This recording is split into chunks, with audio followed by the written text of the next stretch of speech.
On today's tutorial, we're going to talk all about how we animate on scroll. So as we can see on the example site here, as we scroll down the page, when things come into view, they'll fade in and we have a little bit of animation on them as well. And if they fade out of the view, when we scroll back up, we'll also fade them back in once again. So there's a few ways to go about this, and there's some older ways to do this, and there's a much better modern way to do this. The older way we actually covered in a blog post which I wrote back in 2017. And this was the kind of older way. This technology didn't exist to do it in a much more modern, more effective way. But on today's tutorial, we'll talk about how we do this in a modern, effective way.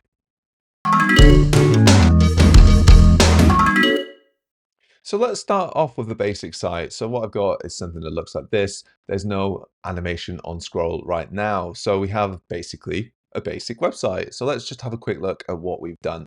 So in my index.html, fairly kind of simple, got a header and then a title in there. Got a section tag with different elements of figure tag. I've got a H2, I've got a div with some paragraphs in it, another figure, and then another div with some paragraphs in it. So fairly kind of straightforward from this kind of layout.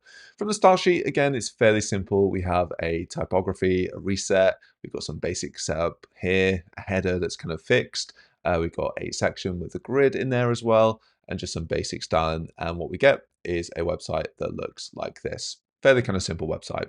Now, how do we go about wanting to animate things on scroll?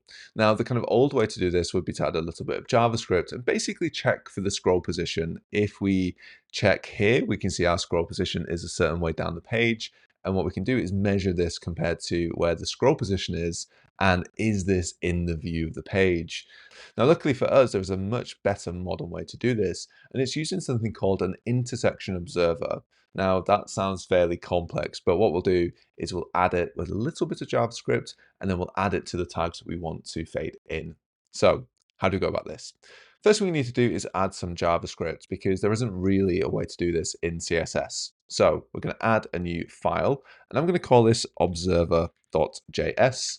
This is an empty file right now. And in my index.html, right at the bottom, just before my body, I'm going to add this script tag with the source of observer.js. Basically the same name as the file. We could call this fade in or animate.js. It's up to us. As long as we call it the same thing, it doesn't matter too much. Now, we talked about this idea of something called an intersection observer. This is basically a browser's way to say, is this thing in the page right now? Now, how do we run this? First thing we're going to do is we're going to make a new constant and call this observer, because this is kind of what we're talking about. And this is going to be something brand new. So if you've never worked with an intersection observer before, this might look a little bit alien, but promise me it's simpler than it looks. First thing we're going to do is make a new intersection observer, and we're going to run it. So this is going to set something up in JavaScript to basically look out for where things are on the page. Now, there's a few ways to go about doing this. The first thing we see here is it needs a function and then some options. So when we do a function, all we're going to do is some round brackets and then an arrow and curly brackets. So this is saying when we are in or out of the view of the page, do something. Now, what do we want to do here?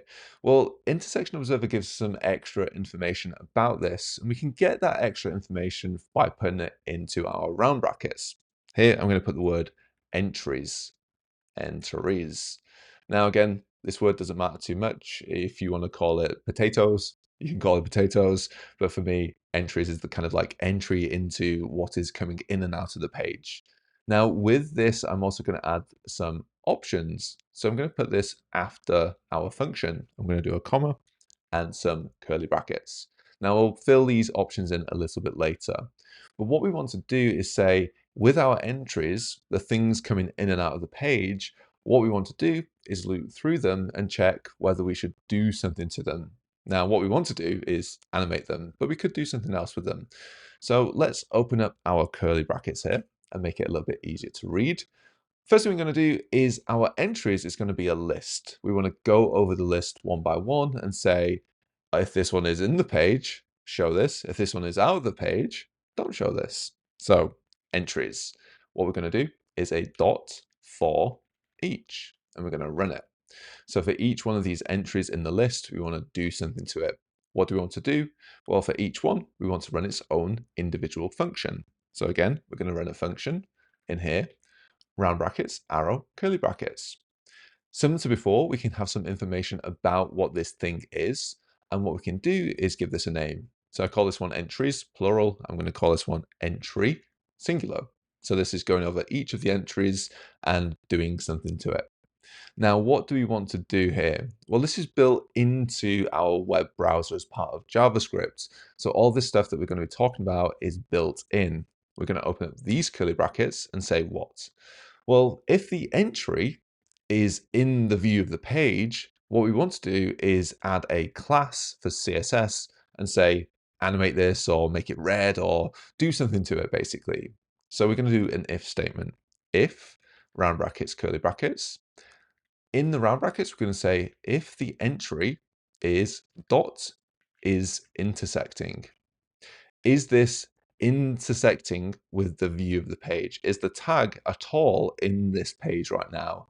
Well, if it is, what do we want to do? Well, I want to give each of these tags a class. And the class I can call whatever I want. I want to say this is in view.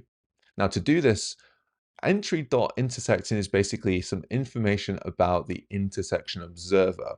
What we want to get next is the tag that the intersection observer is talking about. To do this, we're going to do entry.target. Now we're not connecting our observer up with tags just yet, but what we could do is say entry.target is a figure tag, it's an image tag, it's a header tag. It doesn't really matter. It's a tag somewhere in my HTML right now. And what I want to do is add a class to it. Dot class list, and let's add a class of, should we call it in view, in dash view. There we go. So we'll leave this as it is. Now, we had some options that go along with this observer. We put them in these curly brackets here, and this is based on our intersection observer. This is stuff that we can actually get from the documentation and just plug in. Now, the two things that I generally use here are called the root margin and also the threshold. So, first thing we're going to do is pass in a root margin. And this is basically some units. Now, if I put in 0px, what this means is there's a gap around the page and there's no gap around the page right now. Now, if there's something that's 40 pixels away that I want to start fading in, then I could put in this as 40px. But I'm just going to leave this right now as 0px. Basically, there's no margin around the view that crosses over with this page. Next thing I want to do, I'm going to put a comma at the end of this, is basically give when should this run? Like what is the threshold for this? So we're going to write the word threshold. Now the threshold is a list. So we're going to do a comma and a square brackets. Square brackets is a list. What goes in this list is basically a number between 0 and 1 that says how much of the tag should I run this function above on? Well, I want to run this on 0 and something like 10% of the tag is in view. So I'm going to do something like 0.1. I also might want to say if this is fully in view as well, I do comma 1 as well. So what we've just set up is our intersection observer. We've got something that is held within our JavaScript that says, I want to do things, but we haven't attached this observer to anything at the moment. If we save and look at our page, nothing happens because we haven't written any code to say this observer is listening out for things. So the next thing I'm going to do is attach it to the tags we want it to go on. So I'm going to put another constant here called tags. And this is equal to, in my document, I'm going to do a dot query selector all. And in round brackets, I'm going to select the things I want to make fade in on the page. So what do we want to fade in on here? Well, maybe something like the figures for now. I've got 4 of them in here, basically where the images are. So let's just put in for now, in quotes, figure. Now this currently is a list. I'm doing a query selector all. This is going to pick all 4 tags. What I want to do next is go over each individual tag and then basically add it to my intersection observer. So underneath there, I'm going to do tags dot for each. And in round brackets, we're going to run a function. This should look very similar to what we have here with entries dot for each. It's basically take a list, go over each tag, each thing one by one. Here, what I'm going to do is another function. We're going to do a function which is round brackets, arrow, curly brackets. And I can also give each one a name, similar to what I've done here. This is called entries, and I called it entry. And this is called tags. I'm going to call this one tag. Now, what I want to do is say this observer should listen out for tags. So to do this, I'm going to open up my curly brackets and say observer, which is called this, const observer.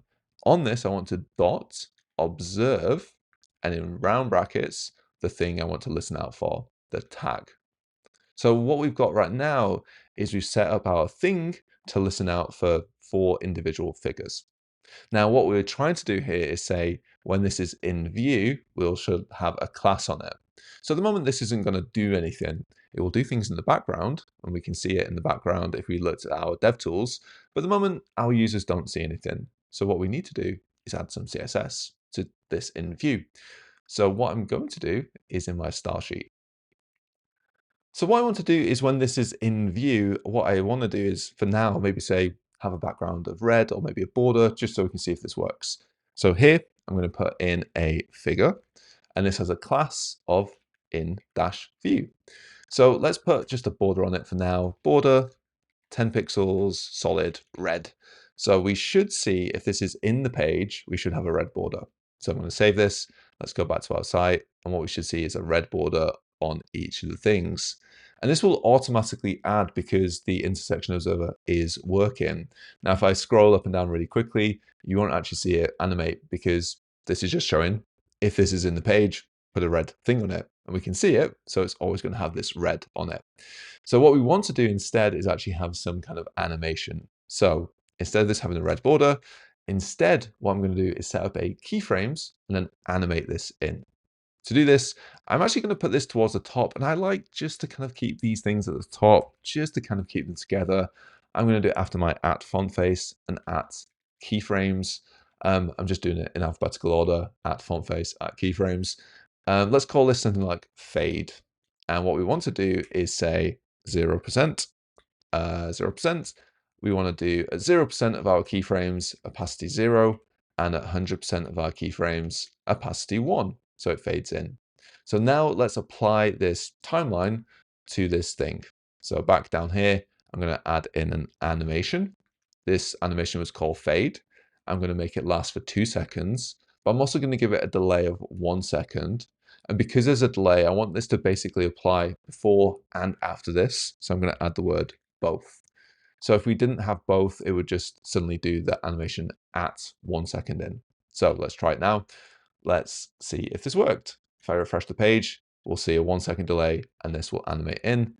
And we'll see here, this will kind of start to fade these in as well after a second. Now, what we also want to do is apply it to not just a figure, but maybe add it to other elements on the page as well. So in my HTML, I want to apply it to the H2, maybe this div tag as well. So back in my JavaScript code, I'm going to say my figure. I also want to add in comma, H2, comma, all of the div tags. I'm going to save this and let's see if this works. So if we scroll up and down the page now, we've still seen this stuff being here by default. It's not animating in, which kind of makes sense if you look at the CSS. So if we look at the CSS, this is just doing dot in view on figure. Now, I could just say I want to do these things separately. So I could do a H2 view and then add the same animation to this, maybe kind of tweak the animation for each one. Or what I can do is just apply this liberally and say dot in view. So I'm just going to get rid of the word figure and do, if this is in view, animate it in. Save. Let's have a look. And what we should see now is when I refresh and I scroll down the page, these things start to fade in. Now, these things don't fade out. So if I scroll back up the page right now, they don't disappear. And the reason for that is basically, if we look at our code, this is always going to add this tag, but never remove it. As soon as this is intersecting into the page, as soon as we can see it in the view of the page, it's going to add this class. But if it goes out of the page, it's never going to get rid of it. So what we could do to get rid of this is if this is not intersecting, we want to remove this in view. So I'm going to do an else and then curly brackets, open this up and say entry.target.classlist.remove in view. So this is out of the view, remove this animation so that we can do it next time it's in view again. So let's see if this works. So refresh, this fades in, this fades in, this fades in. And if I scroll back up, what we'll see is this start to fade in. Now, what you might notice is there's a little bit of flicker sometimes when we start to scroll very, very quickly. So what I like to do, and again, this is personal preference, is I like to add a class for not in view. So let's just quickly add that in.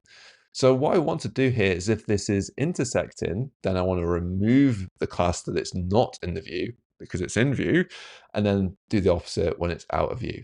So here what I'm going to say is entry.target.classList. Let's remove a new class called not in view. And if this is out of view, we want to add this class, entry.target.classList, and let's add this not in view. So if it is not intersecting, we want to have a class on this. So let's save this. What we want to do is now apply some CSS to say, hey, let's just hide this so that it can animate in correctly. So back in my style sheet, I'm going to add in one more thing. I'm going to do a new class, not in view, and then I'm going to say opacity 0. So there isn't any flicker if it's quite slow. So let's see if this works. So now what I get is if I scroll very quickly, we won't see these flickers on here. Now there's definitely more that we can do as part of this. So if I want to have something kind of like slide in and fade, I would just apply this in my animation. So to do this, just quickly, I'm going to do this here. I'm going to do a transform with translate.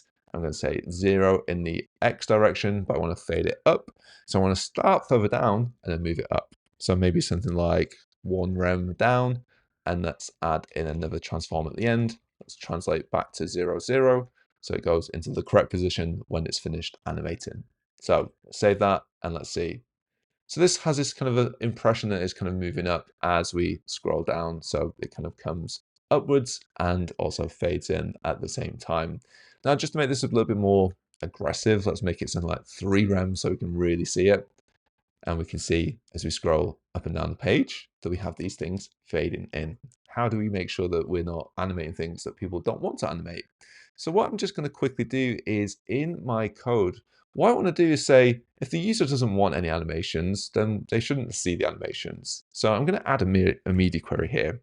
Media query, and in round brackets, curly brackets, we're going to say if they prefers reduced motion. So if they want the motion off, and let's say that they actually don't want this off, so they have no preference for reduced motion, it's kind of a bit of a not kind of double negative here. What we want to do is introduce the animations. So if they're like, hey, I don't care if we have reduced motion or not, let's animate. So I'm going to move these into this media query just to kind of make it a little bit nicer for users that want to turn this off. So this will work if you don't turn this off in your accessibility settings, which is kind of what we have here. It all animates in.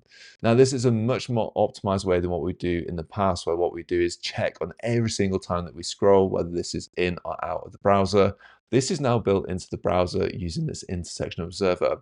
What we have is a really, really flexible tool now. So if you want to apply it, all we need to do is just add it to this list and it will automatically apply. So this is the way that we can do animation on scroll in a modern way.